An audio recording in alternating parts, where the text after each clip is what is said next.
Nos exemplos que seguem aqui, nós vamos observar exatamente alguns deles, né? Coloquei 1, 2, 3 e 4. E na sequência eu vou colocar mais alguns para você ver, como por exemplo looping, como por exemplo roda gigante, que são casos mais específicos, tá? Mas para você começar a entender, vamos lá. Se eu falo que um carro está fazendo uma curva aqui nesse caso, e vamos pensar exatamente que forças que agem nesse carro. Primeira coisa, nós temos aqui exatamente a força peso puxando ele para baixo, e para que ele não afunde na superfície, nós temos a normal. Logo, nós sempre comentamos com você, se eu tenho apenas a normal para cima e apenas o peso para baixo, nesse caso específico, eu posso afirmar para você, com tranquilidade, que o valor da normal e o valor do peso são iguais. Então, está aqui uma afirmação para esse tipo de situação que pode aparecer para você, tá lá, tá? Agora, por que ele está fazendo a curva? Bem, ele tem tendência a passar reto na curva, tangenciar. Todo movimento tende a ser retilíneo e uniforme. E agora, nesse momento, ele está fazendo uma curva. Isso quer dizer que existe uma força, nesse caso, puxando ele para o centro da curva. Para que não escorregue fora da curva, aparece aqui para a gente uma força chamada, nesse caso, de força de atrito. Então, nesse momento, eu tenho exatamente a minha FAT, né? A minha força de atrito. E ela é a única força que está exatamente fazendo com que essa curva aconteça. Logo, entendemos que como ela é a única, ela é a própria resultante centrípeta. Então, resultante centrípeta, para a gente, é, nesse caso, a própria FAT, a própria força de atrito. Então, posso colocar aqui vetorialmente, representa-se pelo próprio vetor. Resultante centrípeta é massa, aceleração centrípeta. Então, uma coisa muito comum, eu vou deixar aqui já destacado para você, tá? Seria substituir massa, aceleração centrípeta e de cá, lógico, nós vamos ter μ vezes a normal. Nessa situação, a normal é o próprio peso, eu posso colocar massa, gravidade e expandir o meu sistema. Como é que ele ficaria? Tá? Eu ficaria com massa vezes aceleração centrípeta é igual a μ vezes massa, gravidade. Porque normal e peso são iguais. Corta, corta. Aceleração centrípeta, nesse caso, seria o coeficiente de atrito, nesse caso, né? Vezes a gravidade. Aqui. Pronto. Essa é uma relação muito comum quando trabalhamos com um veículo fazendo uma curva, um carro, uma moto. Veja que eu não estou falando de plano inclinado. Nós vamos ter essa relação também. Mas, em primeiro momento, eu estou pensando num plano horizontal, estou pensando num carro fazendo uma curva. Tá? Segundo momento, vamos pensar ali, um menino girando exatamente uma pedrinha presa no barbante. Nós temos a força-peso agindo sobre ele? Temos sim. E além dessa força-peso, nós também temos, nesse caso, a tração no fio.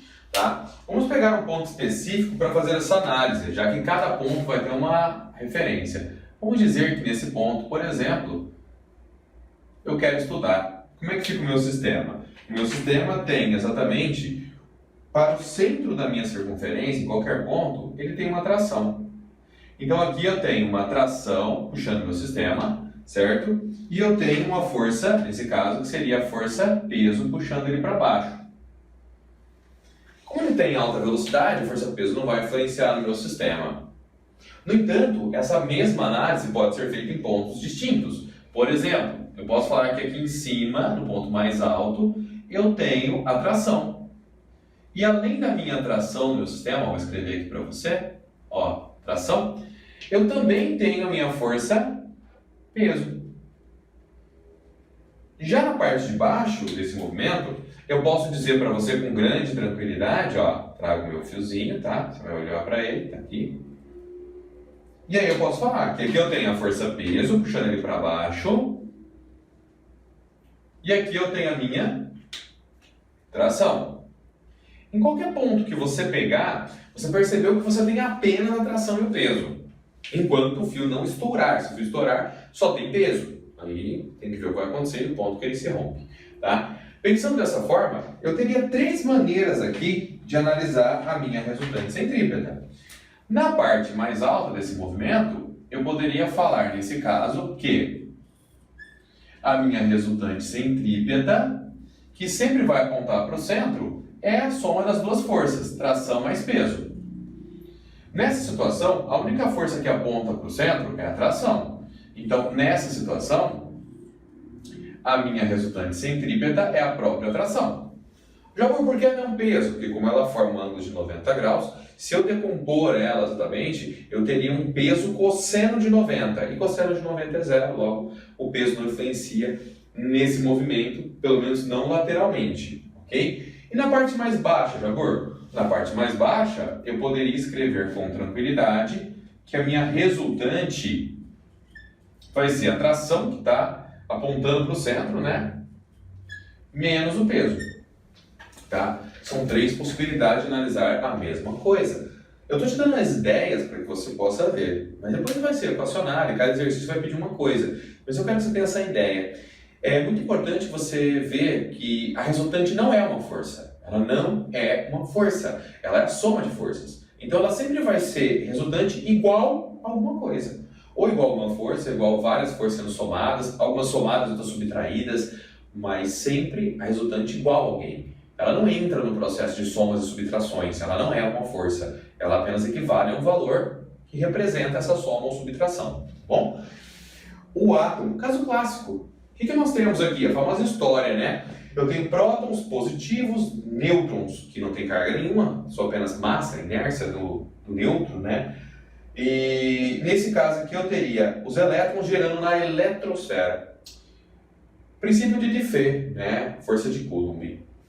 Os opostos se atraem. Então, logo, se o próton é positivo e o elétron é negativo, você vai ter uma força de atração.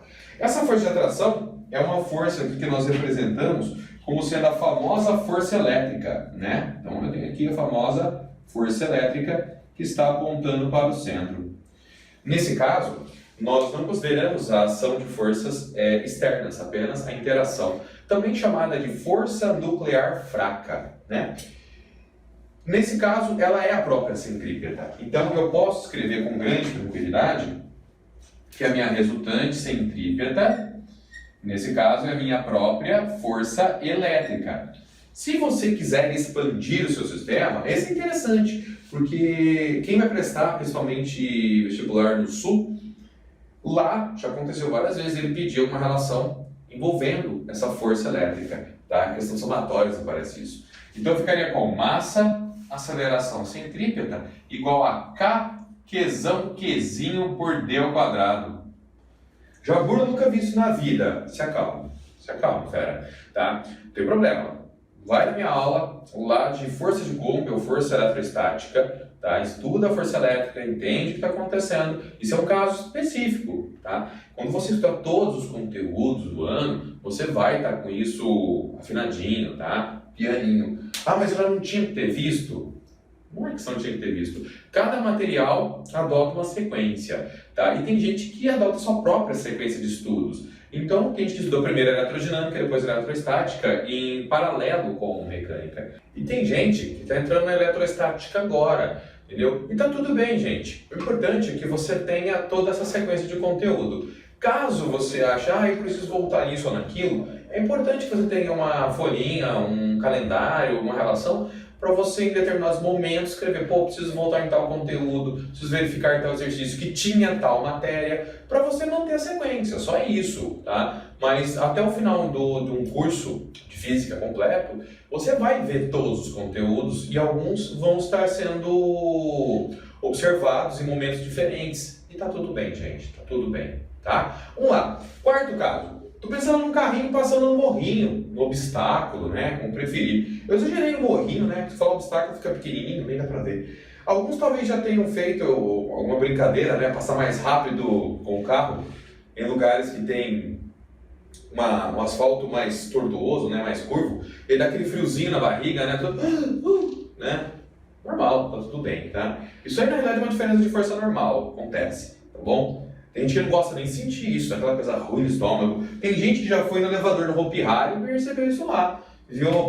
Deu um friozinho na barriga que soltou. Eu fui pulei de paraquedas, senti um friozinho. Tem tudo a ver com a normal dos seus órgãos internos, tá? A sua parte biológica, ela está acostumada com uma tração, com uma tensão muscular. E quando você muda isso numa queda livre ou no momento que nem passando em cima de um morrinho, coisa e tal, dá essa sensação diferente, tá bom? Que é comum. Vamos lá, o que você tem que entender aqui? Primeira coisa, eu tenho um carrinho, o carrinho está passando exatamente no ponto mais alto. Logo, ele tem tendência, em cada ponta aqui dessa curvinha, né? Ele tem tendência a passar em linha reta, em todos os pontos. Tá? Como ele tem essa tendência de passar em linha reta, automaticamente, quando você chega no ponto mais alto, quais forças que agem nele? Eu tenho a força peso, puxando ele para baixo. E como ele está apoiado na superfície, eu tenho a normal, que sempre forma um ângulo de 90 graus com a superfície. Tá? Essa é a ideia.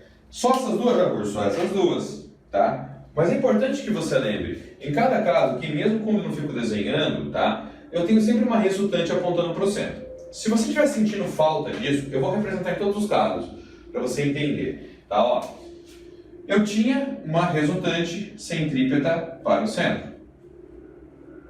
Ela é a própria, olha lá, próprio vetor acrílico. Em cada ponto aqui, eu tive uma resultante centrípeta, sempre apontando aqui para o centro. Tá? Então, o laranjado aqui é a minha resultante centrípeta. Tá? Aqui, onde eu tinha a minha força elétrica, eu tenho também uma resultante do tipo centrípeta, e era a própria força elétrica. Aqui, o centro da circunferência fica aqui embaixo, ó. Fica aqui embaixo. Logo, eu entendo que eu vou ter aqui, sim, uma resultante, tá? Essa resultante é uma resultante centrípeta, aqui bonitinha, tá? Quem está a favor dela? A força peso, quem está contrário é normal. Logo, eu escrevo o quê? Resultante centrípeta é igual peso menos a normal, tá vendo? Quem está a favor sempre fica positivo. Quem está contrário sempre fica negativo. Reparou? Ó, está a favor. As duas estão a favor, de amor. Duas positivas. O peso está contrário, ficou negativo. A tração está a favor, ficou positiva. É sempre assim. Quem está a favor da resultante fica positivo. Quem está contrário fica negativo. Mas, Jabur, aqui tem uma situação que o carro possa decolar? Tem sim. Se você pensar, se acelerar muito, a tendência é que ele descolhe do asfalto. Então, quando você tiver uma situação, para esse caso, em que a minha velocidade for máxima, então, para velocidade máxima, é assim que a gente coloca, a Vmax, tá? A normal é igual a zero, certo? Então, nessa situação geral, peso menos a normal, tá? Eu vou escrever aqui embaixo separado. Para